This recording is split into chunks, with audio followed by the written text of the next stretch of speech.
என்னடா அவன் தெரியுன்ற நீ தெரியாதுன்ற? இல்லம்மா, தெரிஞ்சும் தெரியாத மாதிரி காட்டிக்கணும்னு நீங்க தானம்மா சொல்லியிருக்கீங்க. நான் எப்படா சொன்னேன்? இல்லம்மா, எல்லா அம்மாவும் இப்படிதானே சொல்லுவாங்க. இல்லடா? ஆமாண்டா. அதுக்கு ஏன்டா சோகமா இருக்கீங்க?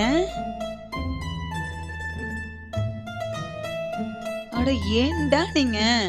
இருடா வரேன்.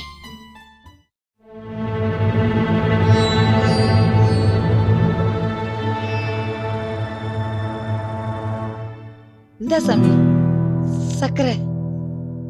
அம்மா, எதுக்குமா சக்கரை? ஏய் சும்மா இருடா. அம்மா, எனக்குமா சக்கரை? உனக்கெல்லாம் வேணாண்டா.